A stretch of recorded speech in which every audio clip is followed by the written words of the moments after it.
Chilli powder, ಸಖತ್ ಖಾರ ಬಣ್ಣ ಮತ್ತು ರುಚಿ ಆಚಿ ಚಿಲ್ಲಿ ಪೌಡರ್. ದೆಹಲಿಯಲ್ಲಿ ಸಂಭವಿಸಿದ ಈ ಸ್ಫೋಟಕ್ಕೆ ಸಂಬಂಧಪಟ್ಟಂತೆ ಬಸವರಾಜ ರಾಯರೆಡ್ಡಿ ಗಂಭೀರವಾಗಿ ಆರೋಪ ಮಾಡಿದ್ದಾರೆ. ದೆಹಲಿ ಸ್ಫೋಟಕ್ಕೆ ಸಂಬಂಧಪಟ್ಟಂತೆ ನನಗೆ ಅನುಮಾನ ಇದೆ. ಬಿಹಾರದ ಚುನಾವಣೆ ಗೆಲ್ಲೋದು ಕಷ್ಟ ಅಂತ ಈ ಸ್ಫೋಟ ಸಂಭವಿಸಿರಬಹುದು. ಸಿಎಂ ಆರ್ಥಿಕ ಸಲಹೆಗಾರ ಬಸವರಾಜ ರಾಯರೆಡ್ಡಿ ಆರೋಪ ಮಾಡಿದ್ದಾರೆ. ನೈತಿಕತೆ ಇದ್ರೆ ಅಮಿತ್ ಶಾ ಅವರು ರಾಜೀನಾಮೆ ಕೊಡಲಿ, ಮೋದಿ ದೇಶದ ಜನರ ಬಳಿಯಲ್ಲಿ ಕ್ಷಮೆ ಕೇಳಲಿ. ಕೊಪ್ಪಳದಲ್ಲಿ ಬಸವರಾಜ ರಾಯರೆಡ್ಡಿ ಹೇಳಿಕೆ ಕೊಟ್ಟಿದ್ದಾರೆ. ಇದರ ಜೊತೆಗೆ ಒಂದು ಗಂಭೀರ ಆರೋಪ ಕೂಡ ಮಾಡಿದ್ದಾರೆ ಬಿಜೆಪಿ ಹಾಗೂ ಕೇಂದ್ರ ಸರ್ಕಾರದ ಮೇಲೆ. ಬಿಹಾರದಲ್ಲಿ ಚುನಾವಣೆ ನಡೀತಾ ಇದೆ, ಚುನಾವಣೆ ಸೋಲ್ತೀವಿ ಅನ್ನೋ ಭಯದಲ್ಲಿ ಈ ರೀತಿಯ ಘಟನೆ ಏನಾದರೂ ಸಂಭವಿಸ್ತಾ ಅಂತ ಗಂಭೀರ ಆರೋಪ ಮಾಡಿದ್ದಾರೆ.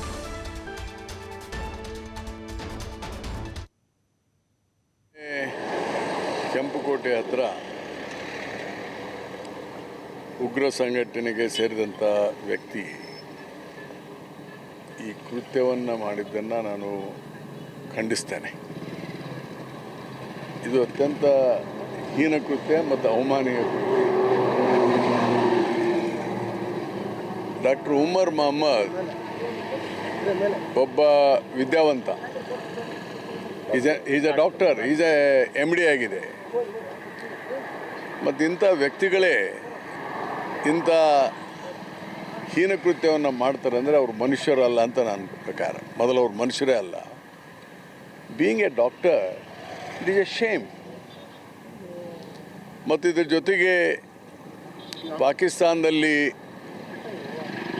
ಆ್ಯಕ್ಟಿವ್ ಆಗಿರುವಂಥ ಉಗ್ರ ಸಂಘಟನೆ ಜೈಷ್ ಎ ಮೊಹಮ್ಮದ್, ಅದ್ರ ಜೊತೆಗೆ ಇವರಿಗೆ ಸಂಬಂಧ ಇದೆ ಅಂತಲೂ ತಿಳಿದು ಬಂದಿದೆ. ಇವತ್ತು ಕೇಂದ್ರ ಸರ್ಕಾರ, ಪ್ರಧಾನಮಂತ್ರಿಗಳು ಅವರು ಪ್ರತಿ ಸಾರಿ ಮಾತಾಡ್ತಾರೆ, ಈ ಬಾಂಬ್ ಬ್ಲಾಸ್ಟ್ ಆದಾಗ, ಜನ ಸತ್ತಾಗ ಉಗ್ರರನ್ನು ಬಿಡೋದಿಲ್ಲ, ಹಿಡಿದಾಕ್ತೇವೆ, ಅವ್ರನ್ನ ಪ್ರತಿಯೊಬ್ಬರನ್ನೂ ಕೊಂದುಬಿಡ್ತೇವೆ. ಇದು ಕಳೆದ 10 ವರ್ಷದಿಂದ ಮಾತಾಡ್ತಾ ಬಂದಿದ್ದಾರೆ. ಇದೇನು ಹೊಸತೇನಲ್ಲ.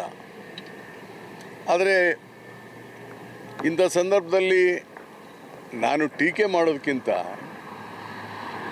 ಇವತ್ತು ನಾವು ದೇಶದಲ್ಲಿ ನಾವು ಆಲ್ ಪೊಲಿಟಿಕಲ್ ಪಾರ್ಟಿ ಒಂದಾಗಿ ಹೋಗಬೇಕು. ಅದಕ್ಕೆ ಕಾಂಗ್ರೆಸ್ ನಮ್ಮ ಅಧ್ಯಕ್ಷರು ಕೂಡ ಖರ್ಗೆ ಅವರು ಹೇಳಿದ್ದಾರೆ ಸ್ಪಷ್ಟವಾಗಿ, ನಾವು ಇದನ್ನು ಖಂಡಿಸ್ತೇವೆ ಮತ್ತು ಯಾವುದೇ ಸಂದರ್ಭದಲ್ಲಿ ದೇಶದ ಜನತೆ ಜೊತೆಗೆ ಮತ್ತು ಜೊತೆಗೆ ಇರ್ತೀವಿ ಅಂತ ಹೇಳಿದ್ದಾರೆ.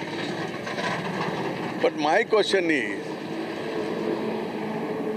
Delhi is A national capital. ಅದನ್ನು ಡೆಲ್ಲಿಯಲ್ಲಿ ಇಂಥ ಉಗ್ರ ಚಟುವಟಿಕೆ ಏನು ನಡೀತದೆ, ಈ ಚಟುವಟಿಕೆ ನಡಿಬೇಕಾದ್ರೆ ಪೊಲೀಸ್ ಇಂಟೆಲಿಜೆನ್ಸ್ ಇರ್ತದೆ.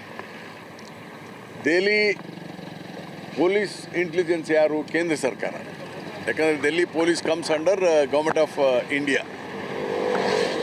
ಅಲ್ಲಿ ರಾಜ್ಯ ಸರ್ಕಾರನೂ BJP ಇದೆ, ಅದೇನೇ ಇರಲಿ.